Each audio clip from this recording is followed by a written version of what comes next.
Should Lando Norris be worried after Oscar Piastri's victory in Bahrain? Is George Russell the best performing F1 driver at the moment? And has Yuki Tsunoda already proven that Red Bull were right to drop Liam Lawson?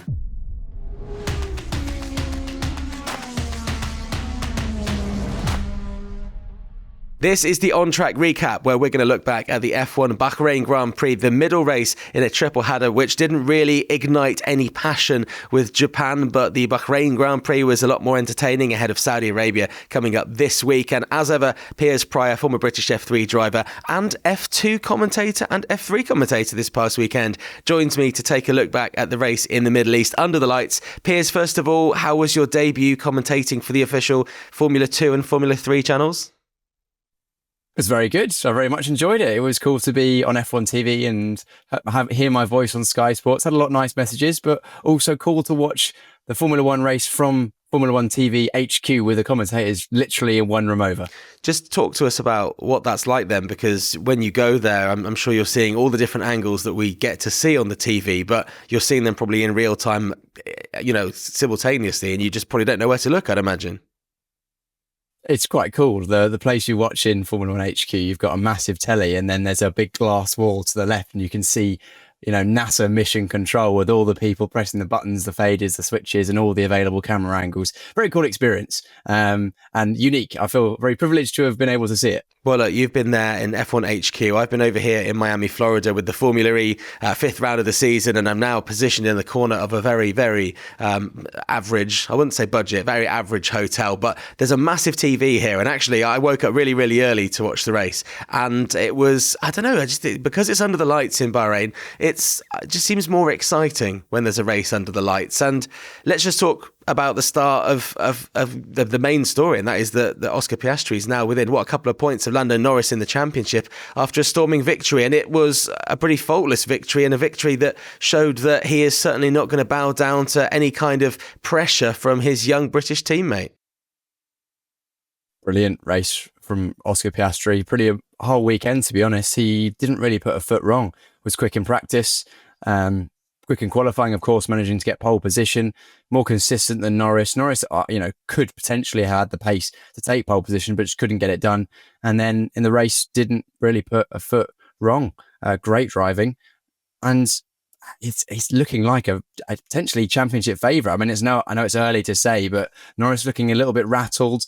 And if it weren't for that unlucky break that he got in Australia where both Norris and him went off and Piastri just had bad luck to end up spinning around and lose all that time, Norris would be second and Piastri would be in the lead. Yeah, very good point. I mean, looking at the stats here, he's won by 15.499 seconds, which is pretty comprehensive victory. It's the kind of margins that we were used to seeing Max Verstappen winning by. Obviously, I've been over here, and you might have seen this on the talkSPORT Driving YouTube channel. We caught up with friend of talkSPORT, Gunther Steiner, and he has kind of agreed with me at the start of the season. I was backing Oscar Piastri just because of, I think my reasoning was just how strong he's been in his junior career and how he's generally won everything he's been in. And, we've been around young drivers. You've been a young driver. You've been through this, and you know that if someone does so well in every category and can step up and continue to be dominating or very close to the top, then they are the kind of driver that has the right speed and the right awareness and the right skill to drive, but also it's that mental strength. And Gunther was saying to me that he believes that out of the two drivers, Oscar and Lando are very close, and you can obviously watch Gunther talk about this in more detail, but he thinks that along with the guidance of Mark Webber, Oscar Piastri does have slightly better mental strength, which makes it a better package. He thinks they're very similar drivers, but in terms of the mental side of things, he's backing Oscar. And I mean, what have you seen from him this year that suggests that anything can faze him? And I don't think you could tell me anything, could you? I mean, I don't think it's just this year. Arguably, last year, Norris was the quicker of the two McLaren drivers over the season, which is why Norris finished closer to Verstappen in the championship. But we've seen since Piastri's joined Formula 1, he's just so unfazed. He's got the inner belief that when he gets the opportunities, he can take them, and that he's not fazed when he's not quicker. But we just haven't seen him ever really get flustered by anything. And that's a combination of good management, good situation, but also just the way he is. We've heard Andrea Stella, the team manager or team principal of McLaren, say a number of times that Oscar is very mentally strong and potentially one of the strongest mental drivers that he's seen. And that's what you need to be a world champion. We've seen it from the likes of Hamilton over the years. We've seen the likes of, again, Verstappen as well. Norris, no doubt, has the skill and speed, and all of the drivers at the front end of the Formula One skill have got comparable speed, skill and talent. Therefore, the difference is it's in there. It's in your head.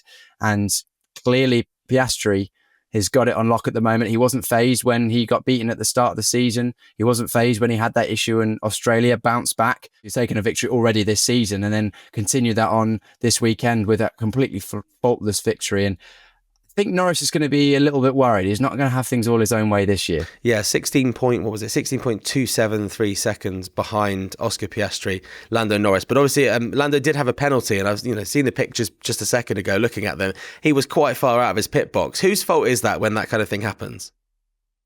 Well, watching the onboard from, I think it was from Max Verstappen, who was alongside him, he actually pulled up in his pit box in the perfect position and thought, no, I've got a bit more space, rolled an extra half a tyre length forward, which put him outside of the box. He was stationary when the lights went out, but being out of position at the start, 5-second penalty, just a bit sloppy. And then you add that to the mistakes that he made in qualifying further down the order. It's not ideal, really. And if you're going for a championship, it's the stakes like this that will cost you, especially when you're going up against your teammates. It looks like Piastri is probably going to be Norris's biggest challenger. It's very, very likely that one of those two McLaren Mercedes cars is going to be the drivers' champion this year. And who's your money on at the moment? Probably the one that's making least mistakes. Well, yeah, exactly. And my money has always been on Oscar Piastri, just for the record. Me and Gunter had a good laugh about the fact that we both predicted the same thing. I think it's what we've bonded over since he's been involved with talkSPORT. So you can check out that video on the talkSPORT Driving YouTube channel. Loads of chat with Gunter, who was waving the checkered flag in the Formula E Miami E-Prix, which was typical Gunter Steiner style. It was kind of, I don't know, it was a bit slapstick. The flag didn't quite go right. So in the end, he was just kind of waving a stick with a flag that had wrapped around it on there, laughing his head off and just having a great time. So I'm sure he had a good time with his first experience there. Let's take a look then at a driver that you've backed from the very start of the season and you've been seriously impressed with. And he is the driver that split the two McLarens on the podium once again, George Russell, who we thought might get a penalty, but it turns out he didn't get a penalty. And I know that you've just read through the sort of findings from the FIA and you were giggling to yourself as you read this because he had a bit of a torrid day with his car. Yes, George Russell. I think the last time we spoke for the talkSPORT podcast, John, I definitely rate him as one of the highest performing drivers at the moment. And for basically since the second half of last year, his form has just been outstanding. He's basically not put a foot wrong since he had that disqualification in Spa. It's basically been carrying on. He's been driving through the field. He's been at times he's been consistent in qualifying. And performing once again, that Mercedes doesn't really have any business splitting the McLarens. And yet again, he was second fastest on Saturday in qualifying. Unfortunately, he had a one-place grid drop due to an admin error, as Alex Jakes said in the boring admin error, as Alex Jakes said on the commentary. But then came through and finished second. And that was despite all of the electrical issues that were quite entertaining in hindsight, but quite stressful for the Mercedes team at the time. Steering wheel issue causing DRS issues and timing issues, and then him pressing the radio button, which then opened the DRS for 37 meters or something, which he narrowly avoided a penalty for. But just about fended off Charles Leclerc and Norris as well in that, with all that going on. It kind of reminds me of someone maybe playing a computer game who doesn't quite know all the buttons and pressing the buttons, except he actually pressed the right button and the wrong thing happened. So maybe it's absolutely nothing like that after all. He's been obviously very strong. In fact, actually as a driver, when you've got these steering wheels, I know the steering wheel that you used when you were in British F3 was nowhere near as complicated as this. How on earth does a driver manage to do everything they're doing at the speeds they're doing, under the lights in this race in particular, and then have issues with things going on electrically, which would be affecting things on the steering wheel? How on earth do you deal with having to adapt to driving with what you have available to you, whilst also still going through the motions? Is it a case of just how many times you've driven that track on a sim in practice, that becomes kind of second nature and actually you can focus on these minor changes? As you're right, John, when I was driving in the British F3, there wasn't really much on the steering wheel. It's pit lane speed limiter, a couple of extra buttons for the dash pages, a dash, change The your menus, settings and what you see. Scrolling through, Yeah, the menus, but there's not a huge amount that you change in terms of the car setups. Whereas on a Formula One car, you're absolutely right. You can change a plethora of options, most of which actually the driver doesn't need to have in their brain, some of which they will know. But a lot of the times you'll hear, red switch 4 or multi-switch this, that the engineer's telling them over the radio. But the ones they do have to know, there's just a big old list. And I've got a bit of experience that with the sim that you can see right behind me. You can see there's a pretty swanky steering wheel on that. That's I quite enjoy pretending to be a racing driver these days on that when I have some spare time. But I've driven some, Formula One cars, prototypes and stuff like that in endurance races, and you do have a lot of dials and switches you can play with, and it is just a case of sort of repetition. You get used to what settings you can change, and you can map them on the steering wheel, and teams have general ways they lay out the steering wheels, but drivers have slight differences and preferences about where they put stuff and how things are labeled. But you do just get used to it. But let's not forget that these drivers, they're driving at such a high speed. You mentioned that they've got a lot going on. They've got so much capacity, or the best drivers do at least. It's something that people always talk about with Max Verstappen and the greats, that they're sometimes they're watching the big screens and seeing what's going on in the race while they're out in the front of the field. And I've mentioned Russell, I think is performing at one of the highest levels of any of the drivers on the grid at the moment. And he's got that capacity to be able to troubleshoot with the team and communicate to them a genuine issue while he's going around the circuit, and somehow keep the lap times up and defend from Norris at the end of the race, and defend well, because he actually did on the last lap defend very cleverly, actually force Norris into a position where he only was able to make one attack. I did see that, and that was, my driving coaching is non-existent, but I've watched a few videos actually of a few people doing driver coaching, and the way you can kind of position yourself probably towards the middle of the track actually to stop, to kind of give Lando that the bad run out of the corner, which then meant he was in a bad position to make that second attack on the second option. There were like two opportunities, weren't there, that are close together on this track, and I think that was very smooth from him. What do you make of Kimi Antonelli? I mean, he didn't really pull up any trees this time around, but he's still performing very, very solidly in his rookie year. I think maybe he's probably been better than we thought he would have been before, which makes him finishing 11th not quite as impressive. Yeah, Antonelli's had a good start to the season, no doubt. And it's actually been in slight contrast to what everyone expected, or what I expected at the least. We had a taste of what Antonelli is like in Monza last year when he did FP1. Straight out of the box was pretty much equaling Lewis Hamilton's times in FP1 in his first flying lap. And the second flying lap was going even quicker, and then had a pretty big shunt down at the last corner at the Parabolica. So a lot of people had the opinion that he would come in, be rapid, but maybe a bit scrappy. But actually, to be honest, it's been quite the opposite. He's actually been plugging away, a little bit slower than George Russell, still even to this weekend, just a few tenths away. But I think that's just the final bits and pieces of understanding how to get the most out of a Formula One car. And we mentioned those settings, being able to get the Formula One car to work for him as well. He had a great race at the first race of the season in Australia, just staying out of trouble and managing to get some decent points, and then has been solid ever since. He had that issue with the car at one of the previous races as well, where he had damage that they didn't know about, which was owing to why he's didn't quite have the pace. And then it's a similar situation this weekend. Not ideal, but in he's showing confidence and he's showing potential. I think when things start to click, he'll be more consistently up there with Russell, but it also doubles down on my opinion that Russell is driving at such a high level at the moment. Antonelli is one of the most highly regarded junior drivers. Granted, didn't have the best season in F2 last year, but that was in the Prema car, which arguably wasn't very good last year. But, he's been quick in everything he's ever done. One of the highest revered drivers, champion of the future, all this, people waxing lyrical about him, including Toto. And yet George is kind of making him look a bit ordinary at the moment. I'd imagine his season last year was affected by the fact that he was constantly being linked with the role of replacing Lewis Hamilton and things like that as well. So you could understand maybe why that season was a little disrupted. He wasn't the highest finishing rookie this year. Actually, Ollie Bearman got another top 10 finish, which was super impressive from him. We'll discuss that. We're also going to discuss the gap between Max Verstappen and Yuki Tsunoda, which is getting a little bit smaller, and also what happened with Liam Lawson next here on Track. I'm going to make a bold statement now, Piers, and that is Max Verstappen will not be the F1 Drivers' World Champion in 2025. What do you make of that? You're a brave man betting against Max Verstappen, because if anyone can turn things around, it's him. You've heard me praise George Russell a lot, but Max is undoubtedly performing at a massively high level. He was champion last year, of course, in a car that was arguably not the fastest of the season. He won last time out in Japan in a car that arguably wasn't the best on the grid and shouldn't have been ahead of the McLarens, and even got faster than them in qualifying with an outrageous lap and an outrageous last sector.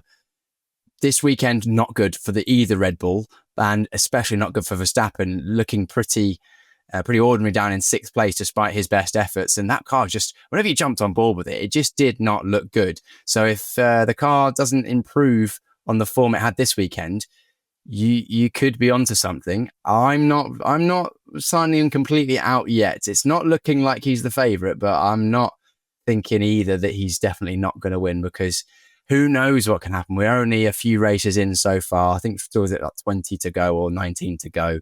It's going to be an interesting season, as we've seen a bit of ebbing and flowing of pace from cars to one track to the next. Who do you side with, the F1 expert who's been in a racing car, or the guy that covers it for talkSPORT? You can make your own minds up at home, watching or listening. What I want to talk about, though, is the gap between Yuki Tsunoda and Max Verstappen, because obviously Yuki's come in. This is his second race. We know the car is particularly set up for Max. He was, something like 9 seconds, I think it was. 9 seconds, or maybe 11 seconds, 10.5 seconds slower in the race total behind Max Verstappen. But he's reportedly been given targets of where they want him to be in relation to Max. How do you think his progression's going? Because he's only been in that car for as many races now as Liam Lawson, and it looks like he really has got to grips with the car a lot quicker, and he's making the decision to put Liam Lawson in that car at the end of last year look even more stupid. I still have the opinion that they removed Lawson too early. I think Lawson should have been given a bigger crack at that. And also, would Yuki Tsunoda have been put in that car at round 3 if Japan wasn't the third round of the championship? I don't know. Maybe I'm a conspiracy theorist. I don't know. But anyway, it's happened. It looks like it's going to stay that way, at least for the short and medium term. Tsunoda definitely made a step forward in that Red Bull this weekend compared to Japan. Much closer in terms of out-and-out pace and in the race as well.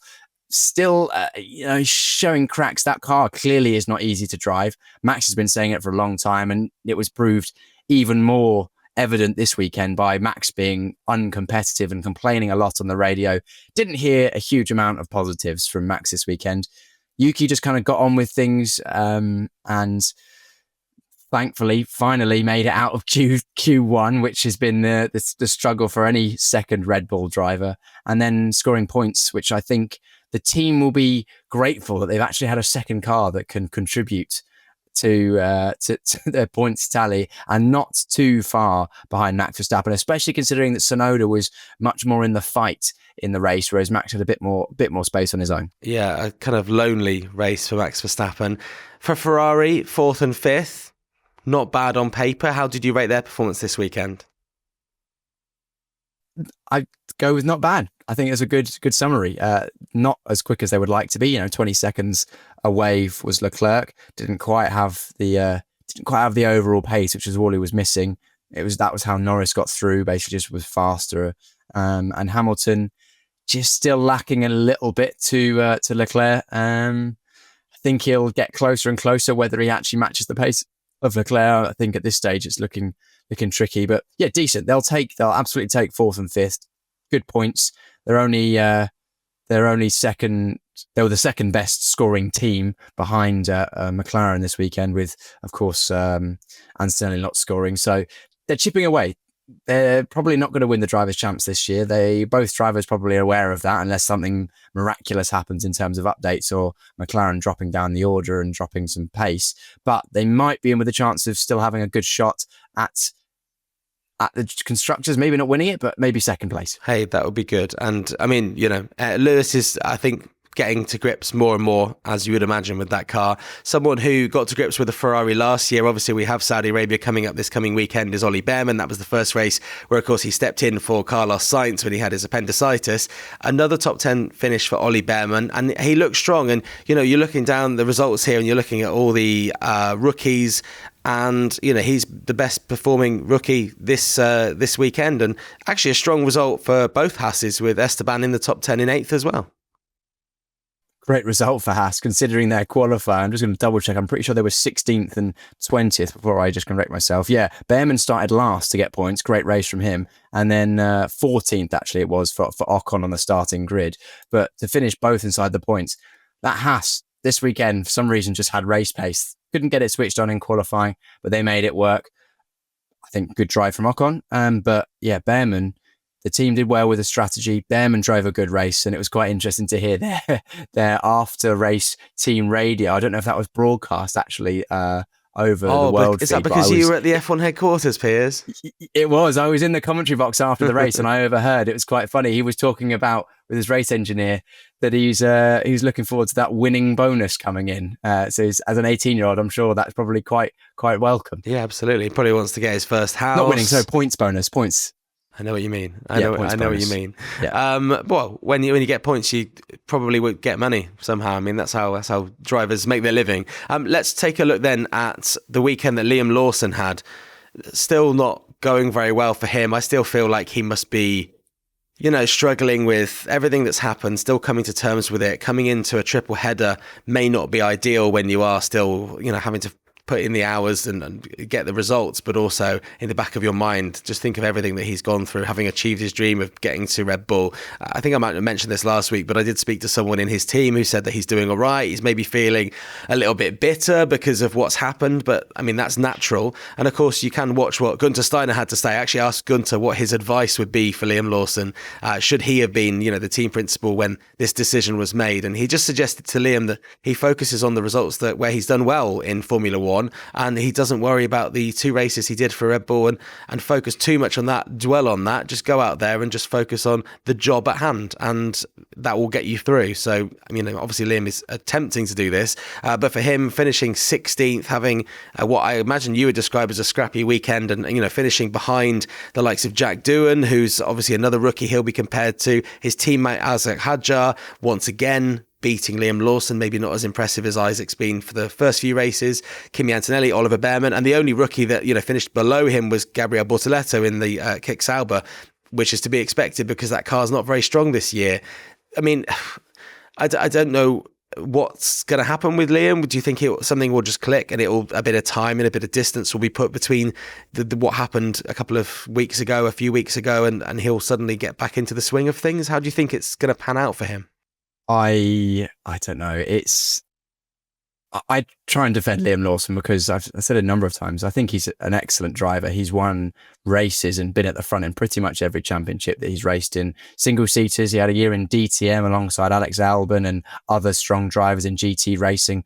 Should have won that championship were it not for other drivers doing questionable things at the final rounds, and you don't do that by accident. Then jumped in, of course, with those super sub races, did very well, and then we know what's happened recently, and it's clearly taken a dent in his confidence, and he's thinking about other things. I really hope he finds his mojo again, because I think he can be really good. I think he deserves to build his career, build this season, and potentially even get another shot at that second Red Bull seat when he's more ready for it. With maybe a little bit better of a situation. This weekend did not help my point of view in terms of how good he is. It was very scrappy. He got 2 separate penalties, one I think for causing a collision and another one for forcing a driver wide, along with not being that great in qualifying and being outperformed by Hadjar generally across the board. Things are not looking good for him at the moment.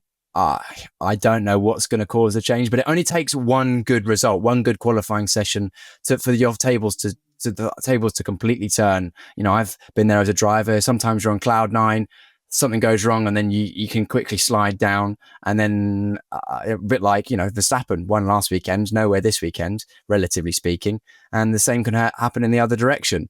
I mean, think about Oscar Piastri. He spun effectively out of a potential race win in Australia, or a chance of a race win and a podium. And he's bounced back to nearly the championship and potentially have put himself as a bookie's favourite. I really hope that Lawson can turn the tide on this. And all he needs to do is, as Gunther Steiner says, just concentrate on himself, take the confidence from his good results, and just go out there and drive, because he's got the skill, in my opinion. Yeah, of course, Oscar isn't coming off the back of a very public firing from a dream Formula One team, but I take your point. We obviously have Saudi Arabia coming up then this weekend, the final of this triple header. Looking forward to seeing what happens there. We'll keep you across everything on the talkSPORT network throughout the weekend. We'll have guests on towards the end of the week. We'll have live race updates as well. And of course, you can join us for a full recap next week on talkSPORT's On Track radio show, the podcast version, and on the talkSPORT Driving YouTube channel as well. I've been John Jackson. Thank you very much to Piers Pryor for joining me, and we will see you next time as we look back at the Saudi Arabian Grand Prix.